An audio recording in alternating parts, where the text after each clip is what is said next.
जय हिंद दोस्तों, इस वीडियो में बात करने वाले हैं यूपी बार काउंसिल में रजिस्ट्रेशन के बारे में। तो जितने भी लोगों का यूपी बार काउंसिल में रजिस्ट्रेशन होना है 2026 के सत्र में, तो उनके लिए ये वीडियो काफ़ी इन्फॉर्मेटिव होने वाला है। तो क्या क्या डॉक्यूमेंट लगना है, क्या क्या डॉक्यूमेंट का फॉर्मेट होगा, वो सारा इन्फॉर्मेशन आपको इस वीडियो में बताने वाले हैं। तो सबसे पहले बात करें कि जो आपका फॉर्म बनेगा, फॉर्म फिल किया जाएगा, उसमें सबसे पहले आपका फॉर्म होगा। फॉर्म में जितने भी इन्फॉर्मेशन फिल किए जाएंगे वो सारी इन्फॉर्मेशन करेक्ट होनी चाहिए, कोई भी इन्फॉर्मेशन उसमें गलत नहीं होना चाहिए। और सारे के सारे इन्फॉर्मेशन, जैसे डेट कभी कभी छूटता है किसी का कुछ इन्फॉर्मेशन फिल करना है वो छूटा है, आधार नंबर छूटा है, ये सारा इन्फॉर्मेशन आपको इसमें फिल करना है, करेक्ट एकदम सही होना चाहिए सारा इन्फॉर्मेशन। उसके बाद जो फॉर्म के बाद रहेगा, ये फॉर्म जो होगा ये 11 पेज का फॉर्म होगा। टोटल तो 19 पेज का है, लेकिन वो जो 11 से लेकर 19 पेज तक है वो कोई बहुत फिल करने वाला फॉर्म नहीं है, वो बस एक इन्फॉर्मेटिव फॉर्म है, ठीक है। तो 11 तक, जो पेज नंबर 1 से लेकर पेज नंबर 11 तक है, उसको आपको फिल करना है। साथ ही साथ जो फिल करना है सारी इन्फॉर्मेशन करेक्ट होनी चाहिए। उसके बाद जो आपका वहाँ पेमेंट होता है बार काउंसिल में, वो डीडी फॉर्म में होता है, मतलब आपको डिमांड ड्राफ्ट बना करके फॉर्म जमा करना होता है, पेमेंट जमा करना होता है। उसके लिए क्या प्रोसेस होता है कि अगर आप जनरल कैटेगरी से हैं या ओबीसी कैटेगरी से हैं, तो आपका जो डीडी बनेगा वो एक 600 की डीडी बनेगी और एक 150 की बनेगी, मतलब 600 रुपये की एक डीडी और 150 रुपये की एक डीडी, ठीक है।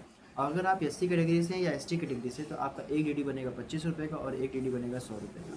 तो ये दोनों डीडी, मतलब दोनों लोगों को, चाहे वो जनरल कैटेगरी के हों चाहे ओबीसी कैटेगरी के, उनको 600 और 150 का देना होता है।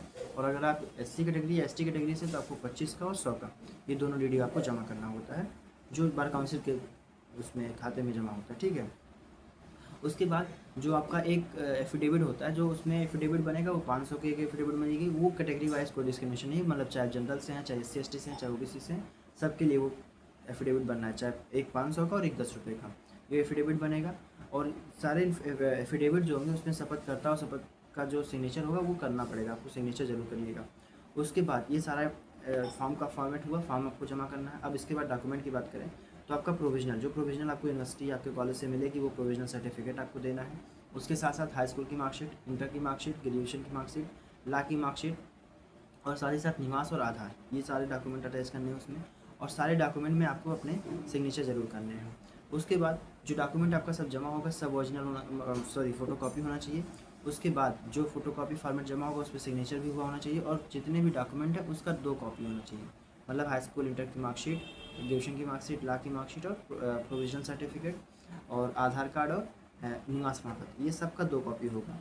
तो जो इतना डॉक्यूमेंट जमा होगा, उसके बाद आपका जो फ़ोटो आपके लगे हैं फॉर्म पे, वो सारे फ़ोटो जो होंगे वो अटेस्टेड होंगे। अटेस्टेड किसके द्वारा होंगे? चाहे वो बार काउंसिल के मेंबर के द्वारा अटेस्टेड हो या किसी ऐसे एडवोकेट के द्वारा अटेस्टेड हो जिनका प्रैक्टिस 10 साल से ऊपर हो चुका है, तो ऐसे लोग भी अटेस्टेड कर सकते हैं। या फिर चीफ जुडिशल मजिस्ट्रेट के माध्यम से भी आप उस पर अटेस्टेड करवा सकते हैं। तो ये सारा फॉर्मेट हुआ। और जो आपका एफिडेविट बनेगा, वो एफिडेविट ऐसा फॉर्मेट होगा कि अगर जो आपका गैप ईयर हुआ है आपका हाई स्कूल से लेकर के लॉ तक कंप्लीट करने में, अगर कोई गैप ईयर है तो उसको आप उसमें डिफाइन करते हैं कि हाँ इस साल से इस साल तक हमारा गैप ईयर रहा है। तो ये सारा इन्फॉर्मेशन रहेगा। अब इसके बाद अगर कुछ आपको जानना है, जैसे कि आपको वहाँ जमा कितने बजे से होता है, तो 10 बजे से लेकर के शाम के 5 बजे तक आप बार काउंसिल के गेट नंबर 2 पे जाएंगे, वहाँ पे आपका फॉर्म जमा होगा। और अगर किसी का सिग्नेचर नहीं होगा तो वो बार काउंसिल पे जाने पे भी वहाँ पे मेंबर होते हैं, वहाँ पे भी सिग्नेचर आप करा सकते हैं।